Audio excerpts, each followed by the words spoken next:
Jadi begini ceritanya, gue nekat daftar open trip ke Slamet. Padahal ini pendakian pertama gue.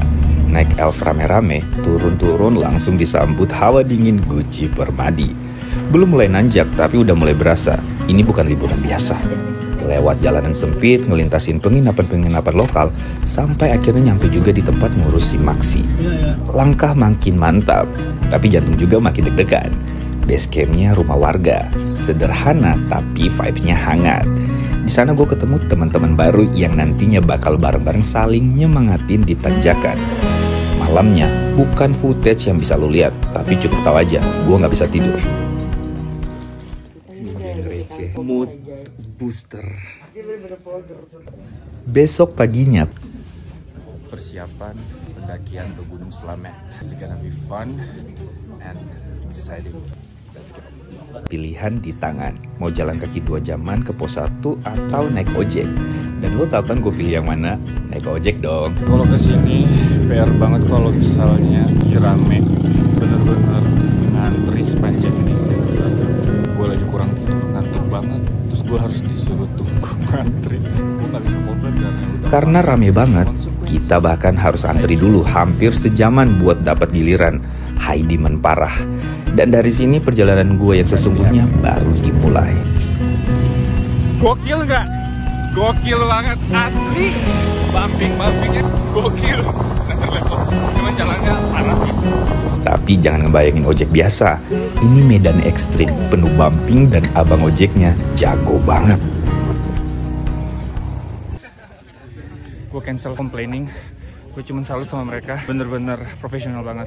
Itu trekkingnya jauh, gak expect kalau memang di situ tuh bener-bener yang gue naik yang modelan Supra, you know. Tadinya gue lebih merekomendasi buat kalian kalau kalian datang ke sini tuh jalan kaki walaupun takes time tapi comfort. Tapi kalau lu naik itu kayak lu bumping all the time, bumping. It's like no. Tapi itulah challenge-nya. Kata gue sih, that's amazing. Finally gue sampai di pos 1, back. Abis dari pos 1, kita nggak langsung serius. Masih sempat ngelawak, ngevlog, dan tentunya bikin slogan bareng teman-teman baru. Ya, buat nyemangatin aja. Momen kayak gini tuh priceless. Yang awalnya asing, bisa nyatu cuma gara-gara satu tujuan. Sampai di puncak.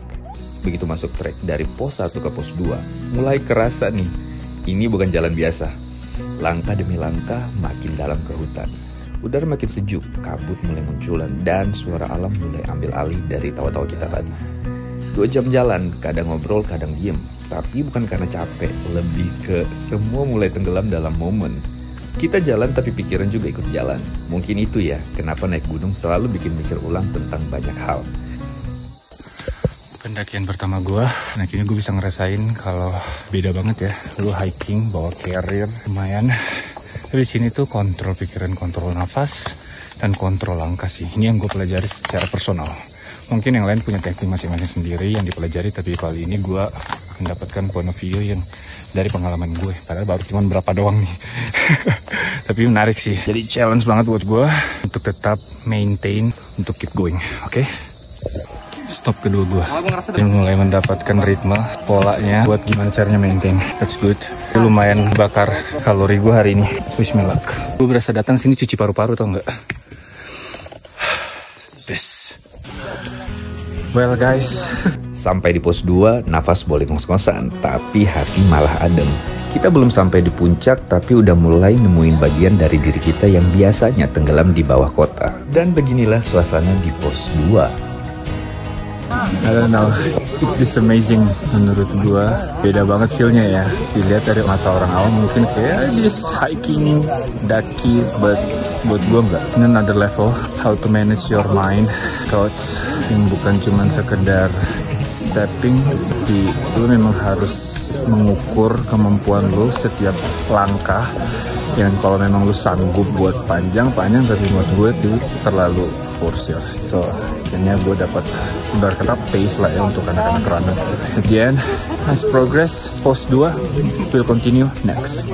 Setelah makan siang dan ngasos sebentar di pos 2, perjalanan lanjut ke pos 3. Gue kira bakal ngos-ngosan, tapi entah kenapa semangat gue malah naik.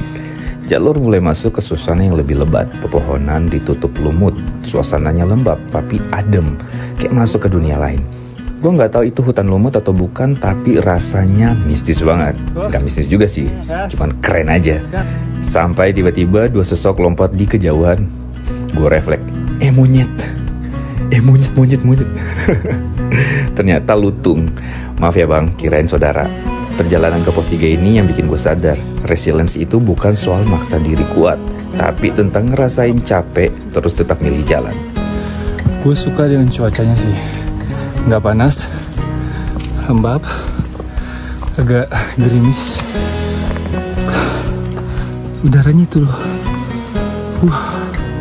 Oke, nanti baru kita lanjut ngobrol ya. Biar gue nggak ngos-ngosan. Karena harus atur nafas.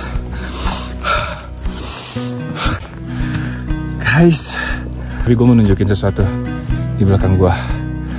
Bisa lihat kan? Itu gunungnya Puncak Slamet kan? Bener kan? Puncak Slamet.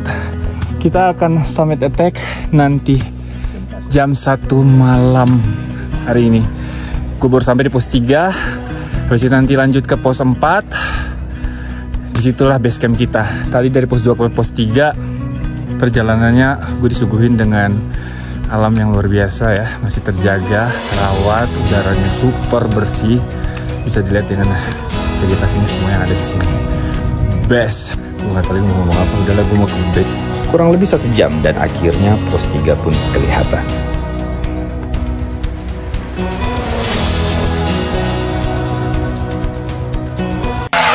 Oh iya, gue lupa ngenalin ke kalian partner pendakian gue kali ini.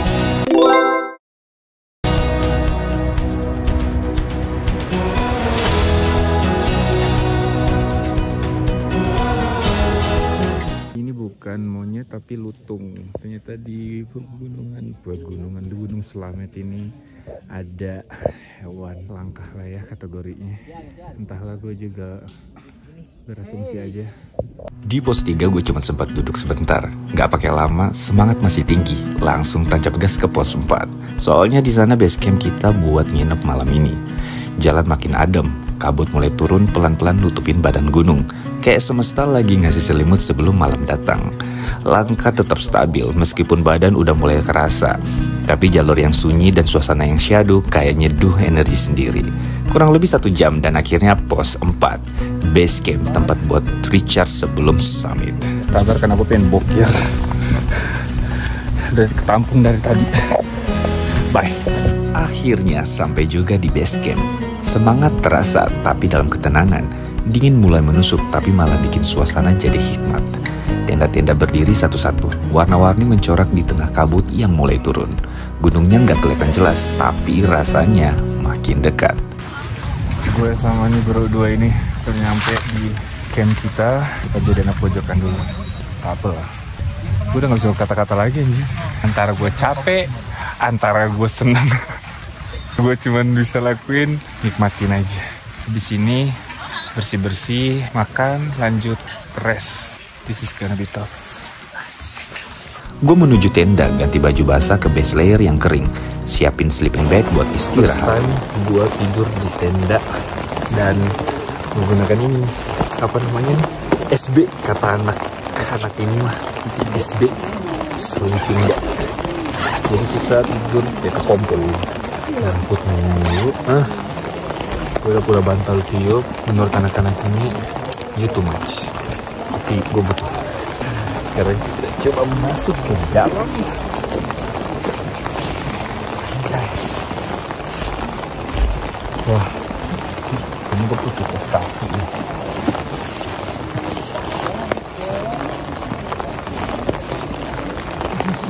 Ini tinggal. Gak banyak footage malam hari, tapi momen tenang itu tetap keinget.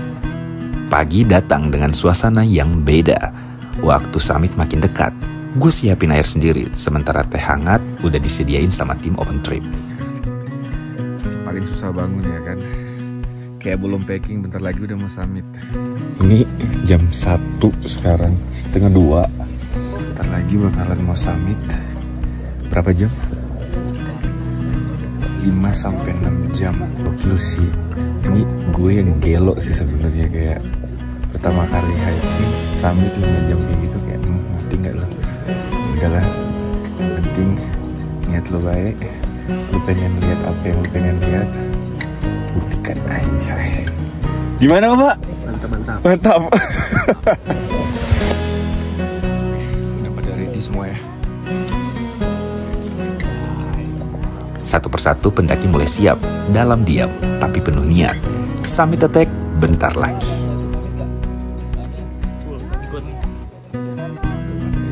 Tanggung banget ya kalau kagak ikut tuh. Pokoknya this is gonna be fun. Okay, bye. 3 Dewa 3 Dewi, Summit